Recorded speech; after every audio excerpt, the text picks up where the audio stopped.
पाना, ये वाला मेरा फेवरेट है।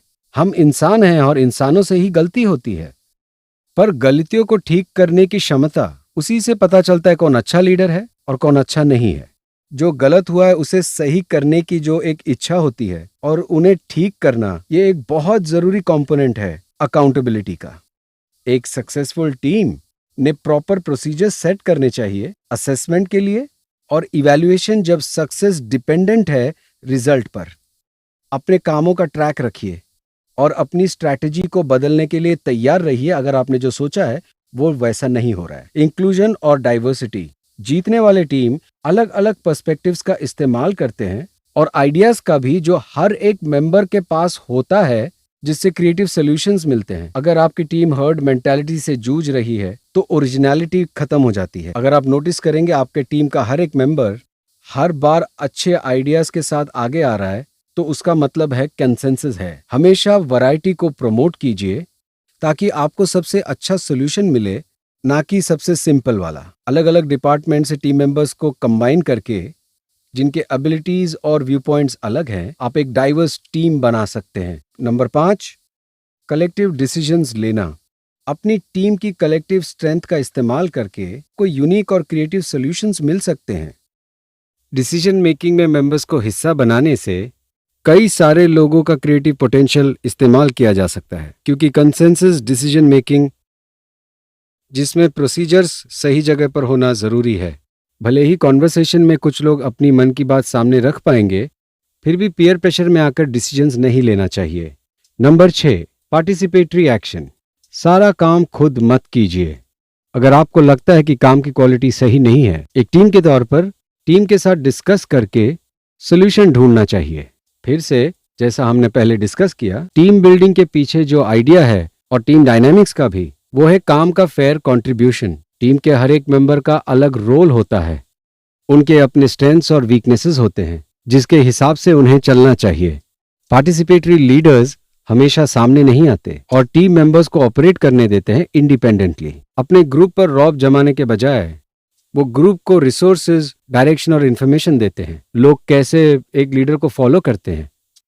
आपको फर्क समझना होगा लीडरशिप और पावर के बीच में। एक लीडर के लिए यह समझना कि किस तरह का पावर किस सिचुएशन में ज्यादा काम आने वाला है, ये जानना जरूरी है। चलिए एफिशिएंसी के बारे में बात करते हैं। एफिशिएंसी का मतलब होता है the act of performing activities बिना ज्यादा वक्त बर्बाद किए, ज्यादा से ज्यादा रिसोर्सेस के इस्तेमाल से, जिससे ज्यादा काम होता है बिना किसी एरर के। एफिशिएंसी और इफेक्टिवनेस, इन दोनों का इस्तेमाल अलग तरीके से होता है, क्योंकि ये माना जाता है कि उनका मतलब एक ही है, लेकिन वो दोनों अलग है। इन शब्दों का जो इस्तेमाल है उनमें इफिशिएंसी का इस्तेमाल ज्यादा है और इफेक्टिवनेस का भी। इफेक्टिवनेस का मतलब होता है किसी से काम करवाना, लेकिन एफिशिएंसी में इफेक्टिवनेस लाना, क्योंकि एफिशिएंसी एक टेक्निक है जिसमें कोई भी टास्क कम से कम वक्त में किया जाता है, जिसमें बेस्ट अवेलेबल रिसोर्सेज का इस्तेमाल होता है, जिससे जो काम है वो सबसे कम वक्त में खत्म होता है और उसमें एरर भी नहीं होता। एफिशिएंसी एक ब्रॉडर आइडिया है इफेक्टिवनेस से भी, जिसमें आप ज्यादा से ज्यादा काम करते हैं रिजल्ट पाने के लिए जो आपने सोच रखा है। दूसरे शब्दों में, ये किसी के लिए भी टारगेटेड रिजल्ट को अचीव करने का एक जरिया है, जिससे पूरा प्रोसेस स्मूथली काम करता है। तो आप कैसे एफिशिएंट बनकर वक्त बचा सकते हैं? Time management. अपने खुद के टाइम वेस्टिंग बिहेवियर पर गौर कीजिए और खुद के लिए लिमिट सेट करना शुरू कीजिए। इसका क्या मतलब है? मतलब यह है कि थोड़े एडजस्टमेंट कीजिए दिन भर में, जिससे आप बहुत सारा वक्त बचा पाएंगे। उन चीजों की लिस्ट बनाइए जिससे आपका वक्त बर्बाद होता है, और हमेशा कोशिश करते रहिए उनसे दूर रहने के लिए। आप अपनी एनर्जी रिचार्ज कर सकते हैं सिर्फ थोड़े से सेल्फ कंट्रोल से। लिस्ट्स, आप हमेशा कुछ भूल रहे इस शंका को दूर कर सकते हैं एक लिस्ट बनाकर। जब भी उसके बारे में आप सोचेंगे, हमेशा उसमें ऐड कीजिए एक टू डू लिस्ट को। हमेशा उसे अपने साथ रखिए और उसे अपडेट कीजिए जब भी आपको लगता है कि आपको कुछ काम करना है या आप कोई काम कर चुके हैं तो उसे हटा दीजिए, चाहे वो कितना छोटा क्यों ना हो। अगर एक थरो टू डू लिस्ट आप बनाएंगे तो आपका वक्त बचेगा। क्यों? एक, आप देख सकते हैं कि आपने उसे मेंटेन किया है। दो, इससे आप प्लान कर सकते हैं कि आपको आगे क्या करना है। तीन,